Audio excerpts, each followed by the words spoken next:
Let's get more on this story from a human rights and immigration lawyer in the United Kingdom, Govt. You're welcome to the program. Hello, good afternoon. Good afternoon. What's the mood like among immigrants, especially Africans living in the UK, as regards the outcome of last week's election? Oh, hi. Yeah, good afternoon. I can't hear you very clearly. There's so much noise at the background. Oh, I asked you what the mood is like among immigrants, especially Africans living in the UK, as regards the outcome of last week's election. Oh, thank you very much. First of all, the mood right now amongst the majority of immigrants in the UK it's a big relief, really, that Theresa May did not have the required number of MPs, 326 MPs, to form a government. She only had about 318 MPs, and she is presently struggling to come into some kind of a confidence and supply arrangement with the 10 MPs from the DUP. Frankly, Theresa May has no authority left. Neither does she have any political whatsoever. She is a busted flush, and in the words of one of her former colleagues, Judge Osborne, she is dead. She is a dead woman walking and living on borrowed time. Most immigrants are so glad that she doesn't really now have the required number of MPs to carry out her oppressive policies that would prevent her very strongly from presenting a bill to Parliament with the intention of actually scrapping and trashing the human rights legislation. The human rights legislation is a piece of legislation so many immigrants now rely on to give them some kind of dignity, that right to family, and that right to private life in the UK. How do you think, a coalition between Theresa May's party and the DUP will affect, the immigrants, especially as the UK begins Brexit negotiations in a few days? Hello, again, you're very faint. I can't hear you very clearly. I said, how do you think that the coalition between Theresa May's party and the DUP may likely affect immigrants in the United Kingdom, especially because the UK will begin Brexit negotiations in a few days? Oh, thank you very much. Yes, concerning the petitions with the Prime Minister, I think the jury is still out whether she can broker an agreement between the Tory party and the DUP. It's not. I don't think she's actually looking for a coalition in the real sense. What she's looking for is some kind of, confidence and support arrangement where the DUP MPs would be supporting her bill by bill, and actually passing bills through Parliament. I was listening. This was 4 hours ago. To the BBC Radio 4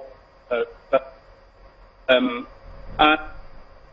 what I heard was very, very funny, really.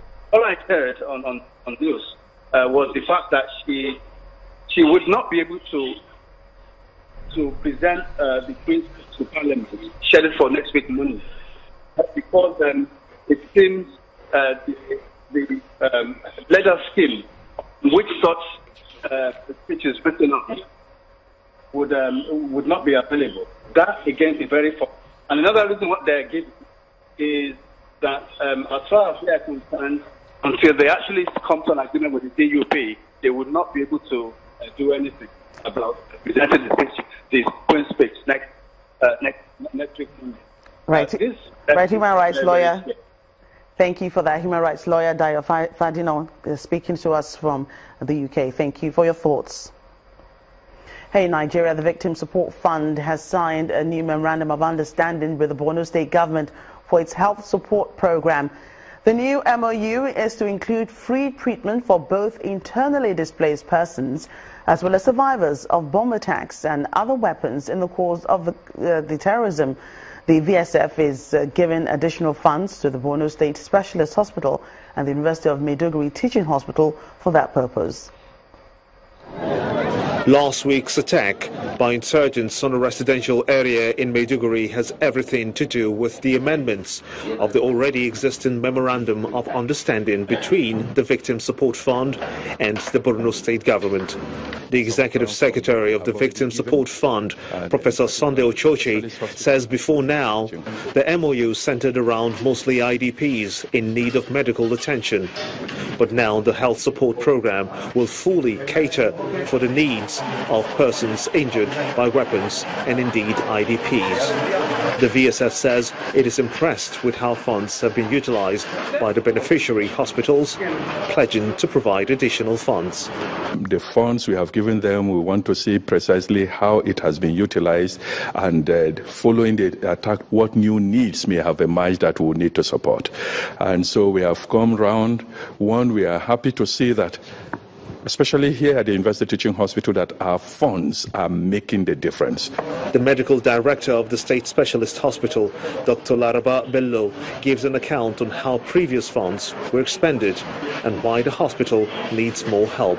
This specialist is a referral center where nearly all the primary health care, the other general hospital do refer their patients to us. And part of the money we use it to buy some equipment that we don't have sufficient, because something like suction machine, oxygen concentrator, BP apparatus, and some other controls. The Borno State Commissioner for Health further assures the state government's continuous support in catering for the barrage of internally displaced persons.